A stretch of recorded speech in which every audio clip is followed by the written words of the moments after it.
बिस्मिल्लाहिर्रहमानिर्रहीम। Dear students, Assalamu alaikum. I am your physics teacher M.B. Saleem, Senior Subject Specialist Physics, Divisional Public School and College Sahiwal. Welcome to the DPS digital classes. Let's start our today's lecture.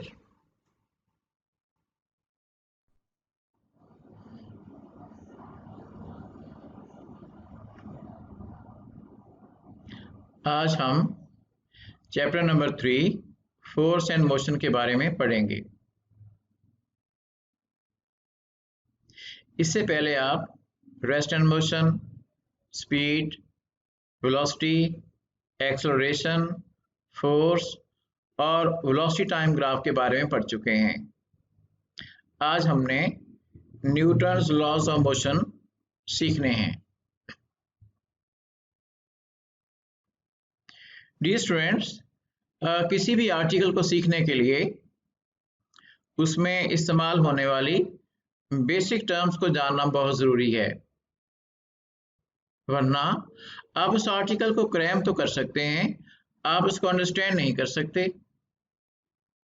लिहाजा article start करने से पहले हम चंद एक basic concepts को revise करेंगे। Relativistic mechanics, also known as the Einstein special theory of relativity, इसके बारे में आप सेकेंड ईयर क्लास में सीखेंगे। यहाँ पे मैं सिंपल एग्जाम्पल की मदद से आपको थ्योरी ऑफ रिलेटिविटी का आइडिया देना चाहूँगा। फर्ज करें हमारे पास 2 क्लॉक्स हैं और दोनों के दोनों दुरुस्त हालत में हैं। अगर उनमें से आप एक क्लॉक को एक ऐसे एरोप्लेन में रख दें जो कि वेरी हाई वेलोसिटी के साथ मूव कर रहा हो, तो ये वाला क्लॉक स्लो डाउन हो जाएगा, यानी इस क्लॉक का टाइम स्लो डाउन हो जाएगा। ना सिर्फ क्लॉक का टाइम स्लो डाउन होगा, बल्कि एरोप्लेन की जो विंडो पैन्स हैं उनकी लेंथ में भी डिक्रीज आ जाएगी और एरोप्लेन में पड़े हुए तमाम के तमाम जो ऑब्जेक्ट्स हैं उनकी मैस इंक्रीज हो जाएगी। ये सारे के सारा रिलेटिव मोशन की वजह से होता है। Velocity, speed of a body in a particular direction is known as velocity. अगर एक ऑब्जेक्ट एक सर्टेन स्पीड के साथ एक पर्टिकुलर डायरेक्शन में मूव करे तो उसकी ये वाली स्पीड उसकी वेलोसिटी कहलाएगी। Acceleration, rate of change of velocity और change in velocity of a body in 1 second, यानी velocity में एक सेकंड में आने वाली चेंज को हम एक्सेलरेशन का नाम देंगे। अगर एक बॉडी मूव करे तो उसकी वेलोसिटी इंक्रीज भी हो सकती है और उसकी वेलोसिटी डिक्रीज भी हो सकती है। अगर हम एक सेकंड में वेलोसिटी में आने वाली चेंज को नोट करें तो ये उसका एक्सेलरेशन कहलाएगा। अगर एक सेकंड में वेलोसिटी में चेंज ज़्यादा आए तो एक्सेलरेशन ज़्यादा होगा, और अगर एक सेकंड में वेलोसिटी में कम चेंज आए तो उसका एक्सेलरेशन कम होगा।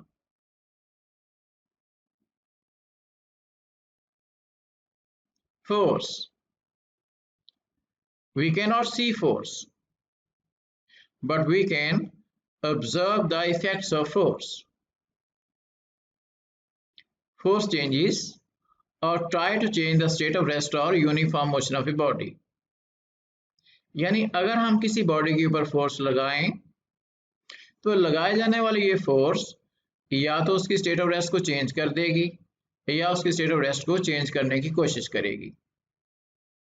ऐसे ही अगर हम एक मूविंग बॉडी के ऊपर फोर्स लगाएं तो लगाए जाने वाली ये फोर्स या तो उसको रोक देगी या उसको रोकने की कोशिश करेगी।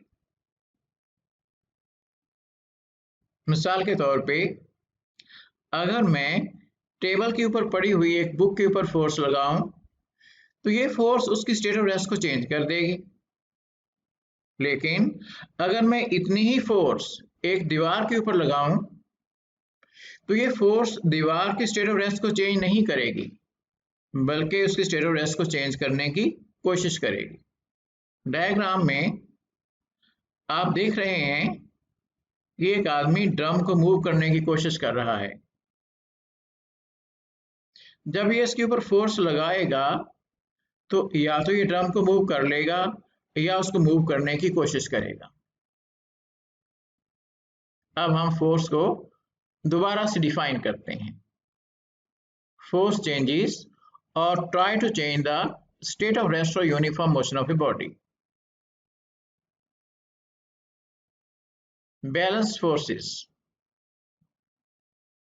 डायग्राम में आप देख सकते हैं कि इस ब्लॉक के ऊपर 2 फोर्सेस लग रही हैं। राइट साइड पे लगने वाली फोर्स 60 न्यूटन है और लेफ्ट साइड पे लगने वाली फोर्स भी 60 न्यूटन है। ये दोनों फोर्सेस आपस में इक्वल हैं। अगर आप इनका रिजल्टेंट निकालें तो 60 माइनस 60 इज इक्वल टू आएगा 0 न्यूटन। ऐसी फोर्सेस जिनका रिजल्टेंट 0 के इक्वल आए उनको हम बैलेंस फोर्सेस का नाम देंगे।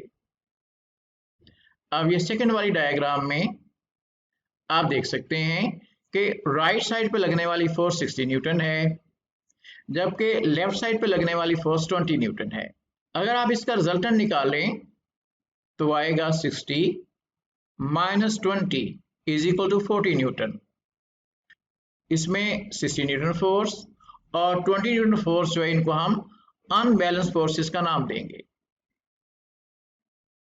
जबकि इनका रिजल्टेंट 40 न्यूटन जो है वो एक अनबैलेंस फोर्स कहलाएगा। empirical laws which are based on the experiments and observations and not on the theoretical calculations are known as empirical laws। यानी ऐसे लॉज जिनके रिजल्ट्स एक्सपेरिमेंट्स और ऑब्जर्वेशन पे डिपेंड करते हैं उनको हम एम्पेरिकल लॉज का नाम देते हैं। ऐसे नहीं जिस तरह से कि मैथमेटिक्स में आप किसी थ्योरम का रिजल्ट निकालने के लिए चंद एक आप मैथमेटिकल स्टेप्स लिखते हैं और उसका आप रिजल्ट निकाल लेते हैं, उसमें कोई एक्सपेरिमेंट इन्वॉल्व नहीं होता।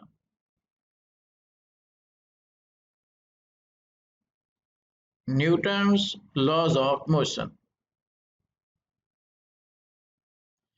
Newton laws are empirical laws deduced from experiments. Newton stated 3 laws of motion in his famous book Principia Mathematica. These are Newton's first law of motion, Newton's second law of motion, and third law of motion.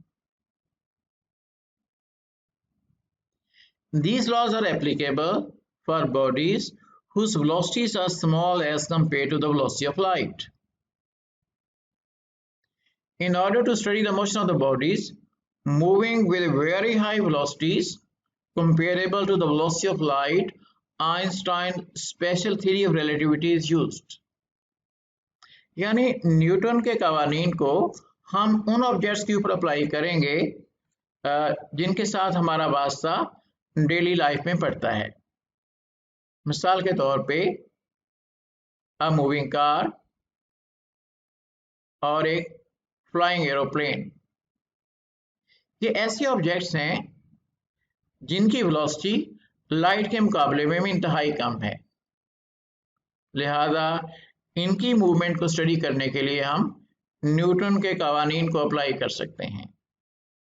लेकिन ऐसे objects जो कि very high velocity के साथ move करते हैं comparable to the velocity of light, आप जानते हैं कि velocity of light is very high 3×10⁸ metre per second, और जब एक ऑब्जेक्ट वेरी हाई वेलोसिटी के साथ मूव करे तो उसकी लेंथ में और उसकी मास में चेंज आ जाती है।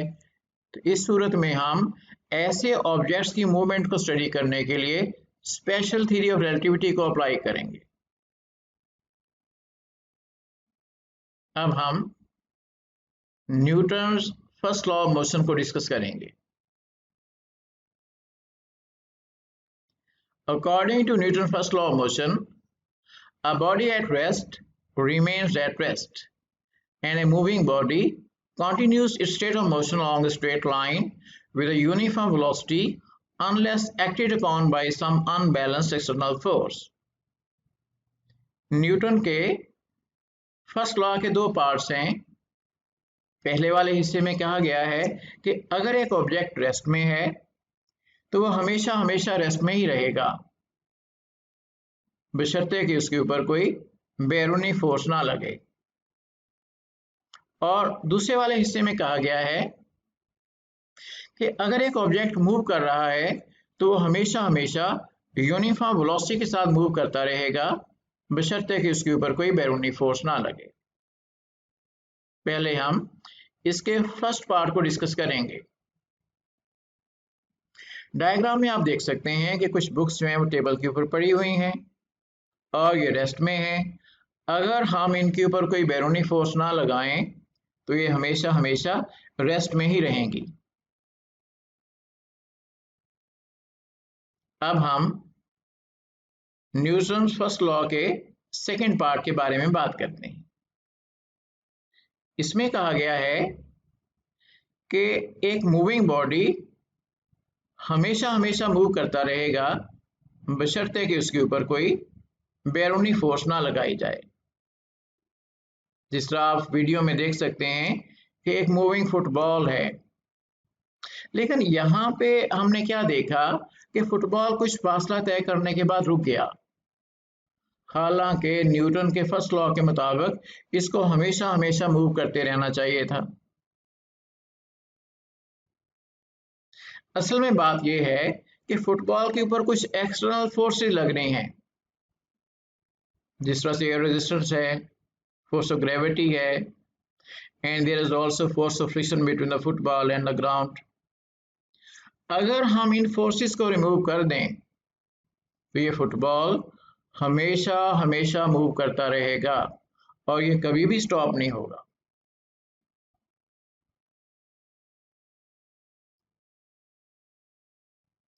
Newton's first law of motion is also known as the law of inertia.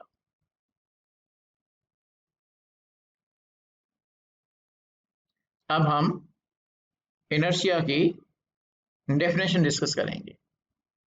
Inertia is a property of a body due to which body resists any change in its state of rest or uniform motion. यानी अगर हम किसी body की state of rest को change करना चाहें या हम उसकी स्टेट ऑफ मोशन को चेंज करना चाहें तो वो आगे से रेजिस्ट करेगा। मिसाल के तौर पे अगर आप किसी हैवी ऑब्जेक्ट के ऊपर फोर्स लगाएं तो वो हैवी ऑब्जेक्ट जो है आपकी अप्लाइड फोर्स को आगे से रेजिस्ट करता है। ऐसे ही अगर आप किसी मूविंग ऑब्जेक्ट के ऊपर फोर्स लगाएं तो वो मूविंग ऑब्जेक्ट भी आपकी अप्लाइड फोर्स को आगे से रेजिस्ट करेगा। अब हम इनर्शिया की सेकेंड डेफिनेशन के बारे में बात करते हैं। Inertia is a tendency of a body to maintain a state of rest और यूनिफॉर्म मोशन। यानी इनर्शिया की वजह से कोई भी ऑब्जेक्ट अपनी स्टेट ऑफ रेस्ट और या स्टेट ऑफ मोशन को मेंटेन रखने की ट्राई करता है। आइए इसको हम इस सिंपल एग्जांपल से समझते हैं। डायग्राम में आप देख सकते हैं कि एक बॉल एक कार्डबोर्ड के ऊपर पड़ा हुआ है। फिलहाल बॉल भी रेस्ट में है और कार्डबोर्ड भी रेस्ट में है। अगर हम कार्डबोर्ड को अचानक निकाल लें, अचानक आगे खींच लें तो ये वाला बॉल कार्डबोर्ड के साथ आगे नहीं जाएगा, बल्कि अपनी स्टेट ऑफ रेस्ट को मेंटेन रखते हुए ग्लास में गिर जाएगा। तो यहाँ पे हमने क्या ऑब्जर्व किया कि ये वाला बॉल कार्डबोर्ड के साथ आगे नहीं जाता है, बल्कि अपनी स्टेट ऑफ रेस्ट को मेंटेन रखते हुए ग्लास में गिर जाता है। अब हम इनर्शिया की कुछ और एग्जांपल्स के बारे में सीखते हैं। फर्ज करें कि ये बस रेस्ट में है तो इसके अंदर मौजूद पैसेंजर्स भी हैं, वो रेस्ट में होंगे। अगर बस अचानक चलना शुरू कर दे तो ये पैसेंजर जो हैं पीछे की सिमट में गिरेंगे। ऐसा क्यों होता है? दरअसल बात यह है कि जब बस आगे मूव करती है तो पैसेंजर के फीट बस के फ्लोर के टच कर रहे होते हैं। पैसेंजर के फीट बस के साथ ही आगे को मूव करना शुरू कर देते हैं, लेकिन पैसेंजर की बॉडी का ऊपर वाला हिस्सा अपने स्टेट ऑफ रेस्ट को मेंटेन रखते हुए पीछे की तरफ गिरेगा। इसी तरह से अगर एक मूविंग बस में अचानक ब्रेक्स लगाई जाएं तो पैसेंजर जो है वो आगे की तरफ गिरते हैं। इसकी क्या वजह हो सकती है? मूविंग बस में जब अचानक ब्रेक्स लगाई जाती हैं तो पैसेंजर के फीट जो कि बस की फ्लोर को टच कर रहे होते हैं वो तो बस के साथ ही स्लो डाउन हो जाएंगे, लेकिन पैसेंजर की बॉडी का ऊपर वाला हिस्सा अपनी स्टेट ऑफ मोशन को जारी रखते हुए आगे की सिमत को गिरेगा।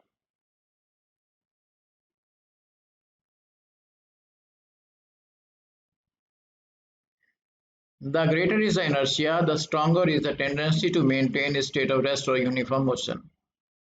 यानी अगर किसी बॉडी में ज़्यादा इनर्शिया है तो अपनी स्टेट ऑफ रेस्ट या स्टेट ऑफ मोशन को मेंटेन करने की ज़्यादा कोशिश करेगा।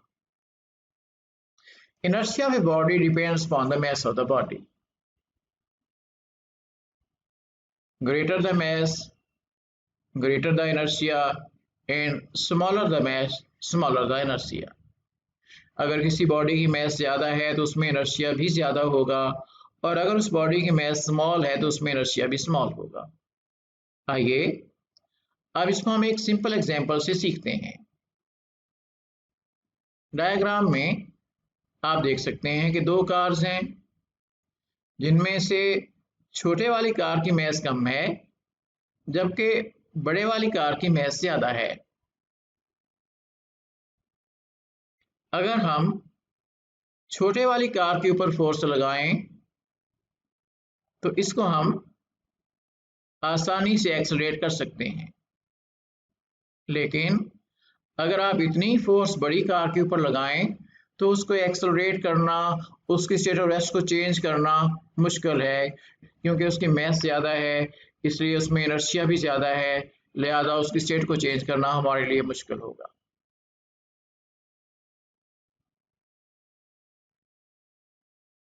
अब हम फ्रेम ऑफ रेफरेंस के बारे में सीखेंगे।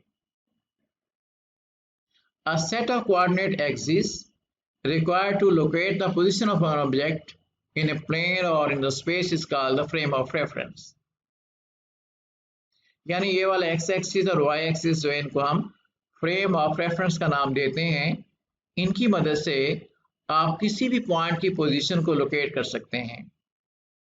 मिसाल के तौर पे अगर हमने पॉइंट P की पोजीशन को लोकेट करना हो तो ऐसा करने के लिए हम 5 स्टेप्स पॉजिटिव एक्स एक्सिस के अलॉन्ग मूव करेंगे और बाद में 3 स्टेप्स हम पॉजिटिव वाई एक्सिस के अलॉन्ग मूव करेंगे, और इस तरह से हम पॉइंट P पर पहुंच जाएंगे जिसके कोऑर्डिनेट्स 5 और 3 हैं। तो हमने एक्स एक्सिस और वाई एक्सिस की हेल्प से पॉइंट P की पोजीशन को निकाला। इस तरह से आप कोऑर्डिनेट एक्सिस को यूज करते हुए किसी भी पॉइंट की पोजीशन को फाइंड कर सकते हैं। फ्रेम ऑफ रेफरेंसेस जो हैं these are of two types. Number 1, inertial frame of reference, and number 2, non-inertial frame of reference. First of all, we talk about the inertial frame of reference. A frame of reference in which the Newton's first law of motion holds good is known as the inertial frame of reference. यानी एक ऐसा frame of reference जिसमें Newton का पहला कानून valid हो उसको हम इनर्शियल फ्रेम ऑफ रेफरेंस का नाम देते हैं। न्यूटन के पहले कानून के वैलिड होने का क्या मतलब है कि अगर आप ऐसे फ्रेम में किसी ऑब्जेक्ट को रखें, अगर वो ऑब्जेक्ट रेस्ट में है तो वो हमेशा हमेशा रेस्ट में ही रहेगा। An inertial frame is either at rest or moves with the uniform velocity, और इसका एक्सेलरेशन 0 होगा और इसकी वेलोसिटी में कोई भी चेंज नहीं आएगी और इसकी वेलोसिटी कांस्टेंट रहेगी। अगर हम जमीन के ऊपर किसी ऑब्जेक्ट को रखें और वो ऑब्जेक्ट रेस्ट में हो तो वो हमेशा हमेशा रेस्ट में ही रहेगा। लिहाजा हम कह सकते हैं our earth is an example of the inertial frame of reference. Non-inertial frame of reference. A frame of reference in which the Newton's first law of motion does not hold good is known as a non-inertial frame of reference. यानी ऐसा frame of reference जिसमें Newton का पहला कानून valid ना हो उसको हम non inertial frame of reference का नाम देंगे। For example, when a moving car is suddenly stopped, the body placed in it will no longer remain at rest. मिसाल के तौर पे अगर आप एक मूविंग कार की अचानक ब्रेक्स लगाएं तो उसमें पड़े हुए तमाम के तमाम जो ऑब्जेक्ट्स हैं वो रेस्ट में नहीं रहेंगे बल्कि वो मूव कर जाएंगे। Non inertial frame of reference का एक्सेलरेशन 0 के इक्वल नहीं होगा और इसकी वेलोसिटी में चेंज आती रहेगी। लिहाजा हम कह सकते हैं कि एक एक्सेलरेटेड फ्रेम ऑफ रेफरेंस जो है this one is known as the non inertial frame of reference. Dear students, याद रखें कि न्यूटन के कवानीन जो हैं ये सिर्फ और सिर्फ इनर्शियल फ्रेम ऑफ रेफरेंस में वैलिड हैं और non inertial frame of reference में ये वैलिड नहीं होंगे। अब हम Newton second law of motion को सीखेंगे। According to Newton's second law of motion, when force is applied on a body, acceleration is produced in the body in the direction of the applied force.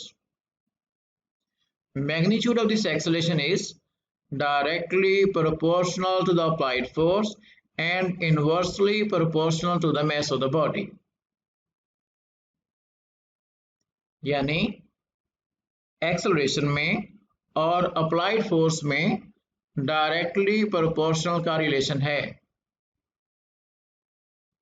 अगर आप applied force को बढ़ाएंगे तो acceleration भी increase हो जाएगा और अगर आप अप्लाइड फोर्स को कम कर देंगे तो एक्सेलरेशन भी कम हो जाएगा।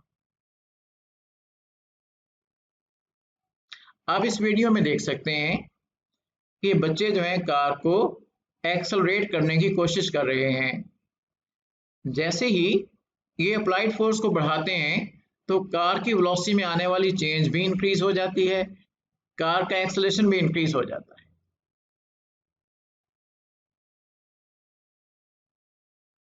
इससे साबित हुआ कि अप्लाइड फोर्स में और एक्सेलरेशन में डायरेक्टली प्रोपोर्शनल का रिलेशन है।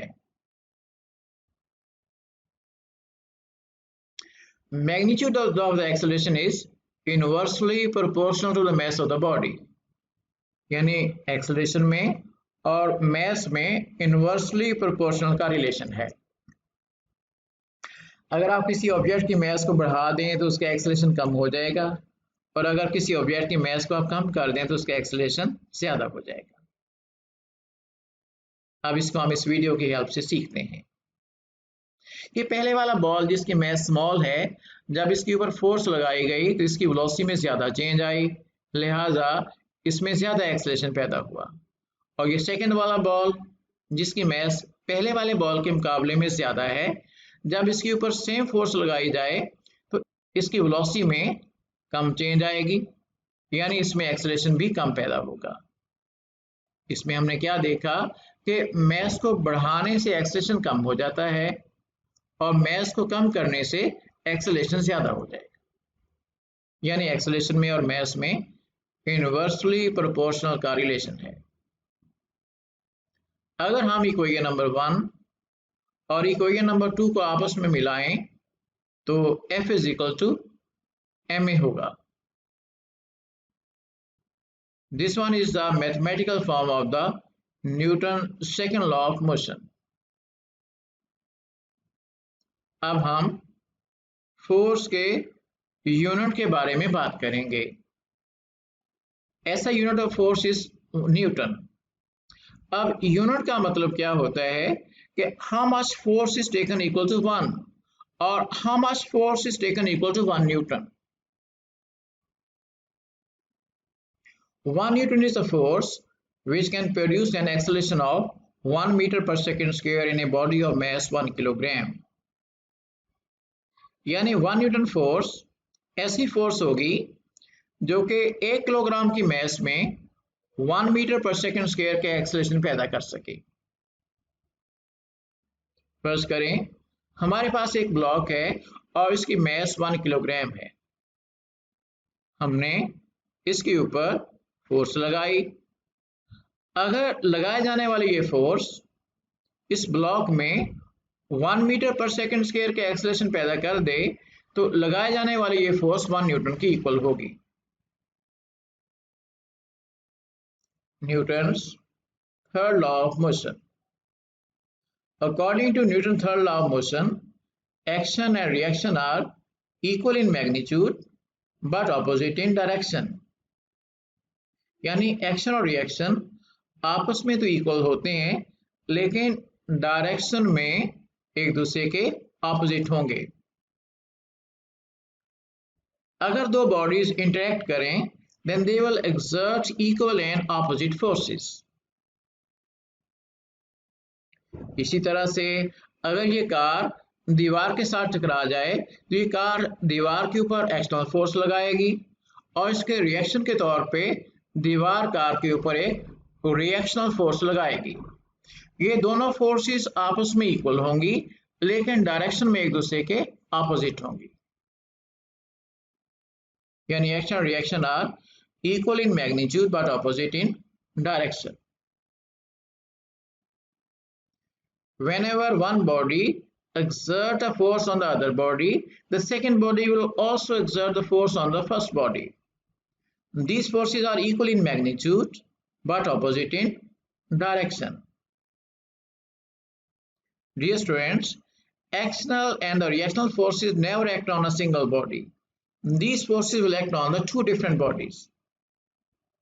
जिस तरह से आप इस डायग्राम में देख सकते हैं कि कार ने एक्शनल फोर्स को दीवार के ऊपर लगाया और दीवार ने रिएक्शनल फोर्स को कार के ऊपर लगाया।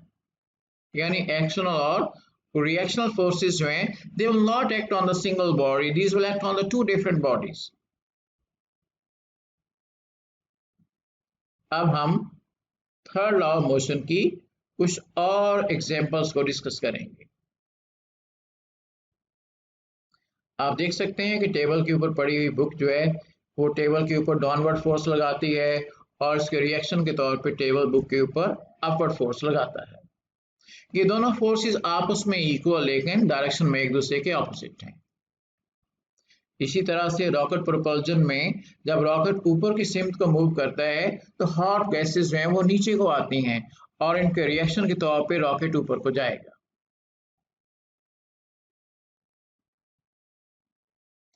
फायर ऑफ गन में जब बुलेट्स आगे को जाता है तो इसके रिएक्शन के तौर पे गन पीछे को आएगी।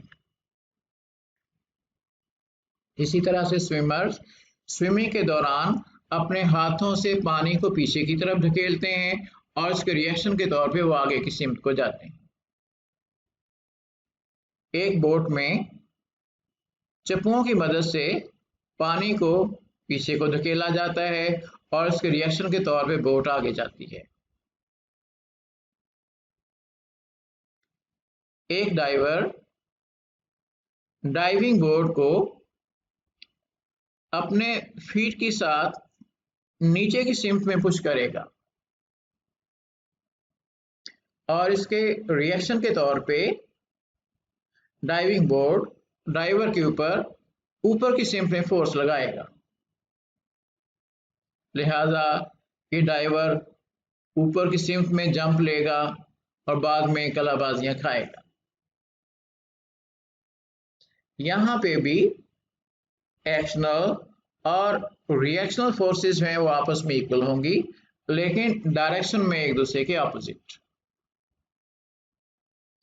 इसी तरह से बर्ड्स उड़ते वक्त अपने विंग्स की मदद से हवा को नीचे की सिमत को पुश करते हैं और इसके रिएक्शन के तौर पे ये बर्ड्स ऊपर को जाएंगे। Again action and reaction are equal in magnitude but opposite in direction. अब हम न्यूटन्स लॉज ऑफ मोशन के मेन स्टेप्स को बारी बारी रिवाइज करेंगे। According to Newton's first law of motion, a body at rest will remain at rest and a moving body will continue its state of motion along a straight line with a uniform velocity in the absence of some external force.